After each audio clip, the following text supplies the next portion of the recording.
We're back again with Pat. Pat's here again. Back again. Got some more music news. Yeah, we got some stuff to talk about.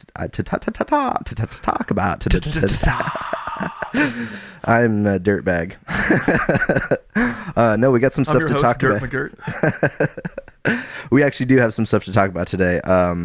Winter NAMM. The NAMM show just happened. And so there's a bunch of new music gear. Quite a bit to talk about. Yeah, Pat is a little bit more of a gear file than I am, and so I'm gonna let Pat just tell us about all the cool stuff that's coming out this year. What do we got up first, Pat? What's some of the highlights for you? Oh, there are several, but a big first standout that I'd like to talk about is Behringer. Mm-hmm.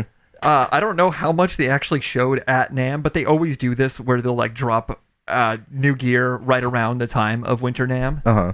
Just kind of take some of the focus away from there and put them on themselves, I guess. Yeah. Their style. And, of course, in the same Behringer fashion, not coming out with any new products, but products that were... Other people have put out? Yeah, that have been made famous and highly sought after stuff, really. Like the ARP 2600, famous semi-modular synthesizer. We mentioned it before, the voice of R2-D2. Yeah. So really just iconic piece of gear. So what you're saying super is... expensive on the used market. I mean, this stuff is going up for upwards of $8,000-$9,000, when you can find them. So what you're telling me is Behringer is re-releasing older people's gear, other companies' gear, but for cheaper prices? That's 100% what they're doing. And what they have been doing. Since they've gotten into the synthesizer game, I believe their first release was the DeepMind. Uh-huh. I think you've seen this before. The DeepMind 12. Yeah. Kind of has that Juno, the classic Roland Juno architecture, but they've added their effects with because they have TC Electronic. They added cat sounds to it. Yeah. Has some more cat sounds that they kind of... It's a Juno mixed with one of those Target keyboards. the Meowzik. The Meowzik keyboards from Target. Yeah. Unfortunately, I didn't notice any new Meowzik releases at NAMM. There could have been. I just didn't notice them. But yeah, Behringer cloning the Moog System 55 modular, classic famous modules from the old Moog modular, like switched on Bach and Popcorn. Wendy Carlos. She used it also on the Clockwork Orange score. Gotcha. There's another like Moog, but there are several. You can... all those old like Emerson, Lake and Palmer videos with Keith Emerson on the Moog modular. It's like a furniture bookshelf of modules. Takes up half a room. Yeah. Takes like 5 dudes to wheel it onto stage. And also the classic Roland System 100 that was Roland's modular, kind of established like that Roland sound back in the 70s. So these are just classic modular synthesizers from the 70s that to most musicians, especially musicians that don't have a huge budget, aren't professional musicians, this is their first opportunity to get modules from that, from those classic or based on those classic machines at a much cheaper cost. I think the cheaper Behringer parts and stuff like that. I think way cheaper parts. I think the Behringer modules are only going to be like $100 to $200 per module. So you can build a classic Moog style modular synthesizer for less than $1,000, which is just unheard of. I mean, Moog themselves have re-released, and Moog is an awesome company. I love their stuff, love their sound, but they've re-released a couple of their classic modulars, and those are like the cheapest ones, like $8-9 grand, something like that. It's not cheap. I got $9 just laying around. Hold on, I gotta go buy a synth real quick, guys. I mean, these are for people who really are passionate about that sound and want that sound or want that piece of history, which I completely understand. I mean, Korg also released like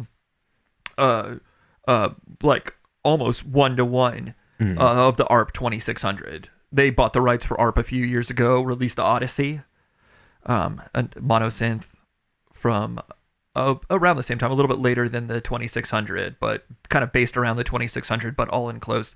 Sort of how the Mini Moog was a riff on the Moog modular system, just brought down for touring musicians and, accessible for just regular keyboardists. For using. Yeah, it's not, you don't have to have Keith Emerson and a team of 5 dudes to wheel it onto stage. You have to have a trailer just for that piece of gear. They probably did. Probably had its own cargo storage spot on the plane. Back when the music industry used to be like super full of money, just throwing money at everybody. Yeah, no, well, yeah, maybe a little bit before the Fleetwood Mac rumor days, where they just had like, I think I don't know how true this is, but I remember hearing something about how Fleetwood Mac just had like a room in their mansion that they were recording rumors, because they recorded rumors like famously in a mansion, and there was one room that was like the entire floor was mattresses or something. That doesn't surprise me at all. I thought you were gonna say there was one just cocaine room. I was like, I'm sure every room was a cocaine I'm sure room. I'm sure that mattress room was also the cocaine room. No, it's probably every room in the house. Yeah. Just like walk out to the kitchen. There's is this like a granulated sugar? No, it's not. Well, we don't condone the cocaine use, but we do Behringer, condone mattresses on the floor. Yeah, Behringer. So, I mean, we'll see what happens. They've already cloned like several of the classic mono synths. I can't say that I have too much experience with their stuff, but everybody seems to be talking about it in the whole synthesizer user community. Mm-hmm. I've owned some Behringer stuff, not synthesizers. I have those powered speakers. I would say my experience with Behringer, and that mixer. You get what you pay for, but we'll see what the synthesizer game's like, because that's a completely different kind of... We'll see. And most of their offerings have just been modules. Not so much of the keys or anything, but they did also, before NAMM, release their Poly D, is what they called it. Poly D? Which is really the parody, but nobody wants to make a product called parody. Well, nobody should make it, because it's not really true. The Poly D. It's not really polyphonic either, but of course based on the Moog Model D. Based on Real Housewives of New Jersey. But so there were several more offerings from NAMM that stood out to me. Another one is from Sequential, previously Dave Smith Instruments. Oh, okay. So back in the day, they were Sequential circuits. I guess I missed this. So they were Sequential circuits back in the 70s, 80s. Okay. The Prophet 5, the classic Prophet 5, Gotcha. Pro 1, Pro 1 based on the Prophet 5 being a single voice, and several other synthesizers. I mean, and drum machines. They had the Sequential drum tracks. That's a cool sounding drum machine from the 80s. Just a lot of cool gear throughout the years from Dave Smith and company. But before it was just Dave Smith Instruments, they had the Evolver, the Polyevolver, leading all the way up to the Prophet 12, the Pro 2, which I have. I have a Pro 2, and then released now the Pro 3 under the Sequential banner. Real quick, was that drum machine that you were talking about, was that the one that Prince used on his earlier stuff? I think that's famously the Lynn drum. The Lynn drum, okay. Yeah, you're right. Yeah. Maybe the Oberheim DMX or DX as well, but yeah, that's where it came from. That's where his name came from, was from that drum machine. But no, the Lynn drum, that's a classic piece. Yeah, no, I like that sound. I do like too. That sound of drum. And when you hear that Prince sound, when you hear the Lynn drum, you're like, okay, I hear that Prince song right there. So what Dave Smith, what did they do? So the Sequential Pro 3, 2 analog oscillators. They had their Prophet. The first instrument so far released under the Sequential moniker was the Prophet 6. And that was, I think, Dave Smith's first kind of offering with the VCOs, with voltage-controlled oscillators, which people, I think, pretty much universally prefer to digital oscillators or digitally controlled oscillator, DCO, like the Juno. This is nerd stuff, though. And then that's why you're here. I wanted to get you to talk about some nerd stuff. Yeah, definitely can get into it. But they kept a lot of stuff from the Pro 2, the awesome sequencer, which has up to 16 tracks. So it's so easy to use too. Like, you just hold down the record button, tweak a parameter, and then that'll be captured into the sequencer up to 32 steps. And you can chain those 32-step patterns together too. And sequence external gear. I think that they kept the same CV, the same control voltage inputs and outputs from the Pro 2, which has 4 CV ins, 4 CV outs. So you can interface that with modular gear, get some of that cheap Behringer gear we were just talking about. Let's do it. And hook that up with the Pro 3. Watch it just... And they also released 2 different versions of the Pro 3. One of them being kind of the mini Moog style with the cabinet where it tilts up. The panel tilts, Yeah. which is awesome. I mean, I think that helps big time for playing and live tweaking and stuff, where if it has a panel up at an angle where you can actually access the controls, the knobs versus something that's the big flat. knobs. Oh, and there is a big filter knob too, which is always solid. Yeah, Moog did that on that Sub 37 with Pat also. because Pat's got a plug-in that he called the big knob. Oh, the one knob. The one knob. That Yeah, he for always waves. uses. Yeah. Good It stuff. just looks funny. That's a good series right there. No, it looks like super functional. It's just funny because it's like one big knob, literally just one big It's knob. yeah, just one knob, literally one knob. The one knob pumper, Yeah. like a side chain effect. Dude, it's quick and dirty, and it stays. Those are good effects. So what else is coming out from NAMM? Do you got any like effects pedals or anything like that Not necessarily effects pedals, but Universal Audio was a big surprise. Kind of have a DAW, a digital audio workstation. No way. In the works. That's And their interfaces have been hugely popular. I mean, you see people using their interfaces all the time, and for good reason. I mean, those are some of the only interfaces that I know of to include processing power on board. Yeah, to take some of the weight off of your computer. One of the kind of one of the pieces of gear I've been looking at for the last like year or so is a new audio input, and UA is kind of the direction I'm looking. Yeah, I mean that's one of the big names, and their whole approach to this piece of software has been, I think, remarkable. And I don't know why more aren't on board with this as well, but trying to reduce latency when recording and when monitoring. It's a big live. problem in digital recording for sure. It has been throughout the years, and I think it's just now starting to really get better with computers being more powerful. But as computers become more powerful, software is also utilizing that power more and more. So you have more plugins and soft synths, stuff like that are eating up CPU power. Yeah. So why not have an interface to offset that? And then now with Universal Audio's, it's called Luna, their interface. Luna. That's cool. Yeah. That's cool. Does it I use Apollo, because their interfaces are Apollo, and then Luna, kind of sticking with that moon theme. I use did you see much of this? No, you didn't actually go to NAMM, but I know I didn't. I know, but I have been following it pretty closely, and I've watched a maybe couple we can videos get you on there it. next year. So they're also releasing their own soft synths, kind of native to this program. One of them being based on the Mini Moog, which a lot of people have done emulations of, but this one I believe is official. I think Moog is endorsing it too. Oh, interesting. Yeah, and seems to look pretty good, along with like a virtual Neve console. That, knowing Universal Audio, their stuff always sounds good, so I'm sure this is going to sound great too. And their approach, the guy that I saw, the spokesperson for Universal Audio, kept saying it's not a DAW, but sure looks like a DAW to me. Yeah. Very reminiscent of Logic, with the which is nice with the colored waveforms and everything, like the different colors. So it looks kind of like Logic. It looks quite a bit like Logic. That's nice because I use Logic. It looks good. Yeah. It's always good to know that there's multiple softwares out there that'll be good to use. I mean, there's a lot of softwares out there today. I do a lot of media and video editing. There's a handful of video editors. Kind of the same names though for a long time, right? Final Cut. Yeah, Final Cut, Premiere. Adobe Premiere. There's Sony Vegas is another one.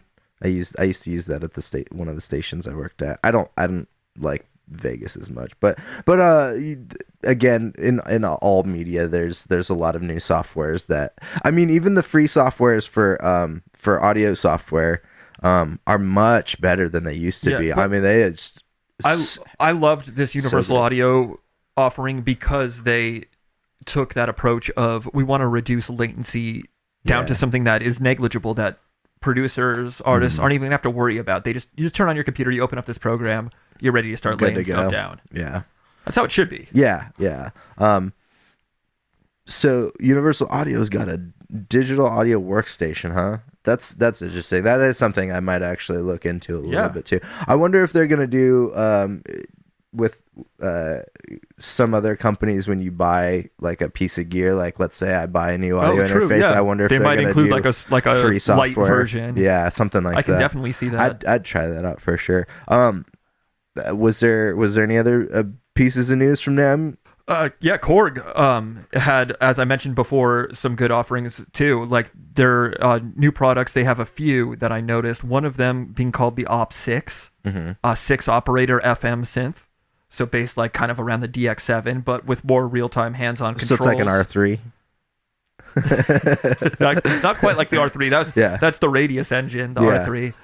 And no, but they seem to always be coming up with new stuff, often based on their previous iterations, like previous synths from the 80s, 70s. MS-20 full size. Interesting.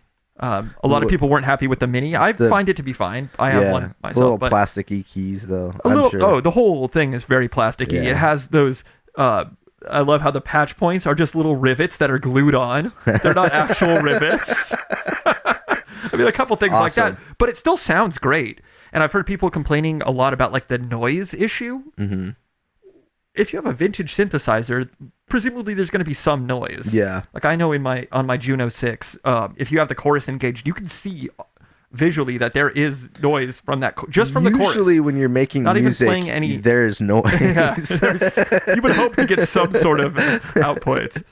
No, but they're saying that like there's just too much noise and that it interferes with the recording process, but has not been my issue. Anyway, we're getting MS-20s in 4 different colors. You can get army green, navy blue, black and white. If they did seafoam green, I'm in. Oh, dude, I do like seafoam green guitars. I do too. It's always a cool look. It's funny because you've seen Pat's known me for a really long time, and I've had a bunch of different guitars. I've never bought a guitar that's like a colorful guitar like that. It's usually like a solid black, like I had one solid red guitar at one point. No, I had 2. I had like the early SG that I had. I think that was maybe your first electric guitar, right? Epiphone SG, and then the Gretsch that I had was red. Yeah, that's my only regret in life is giving that guitar up. Yeah, I kind of wish I could talk about other aspects of NAMM, but I just don't follow it too closely, like the new tubas.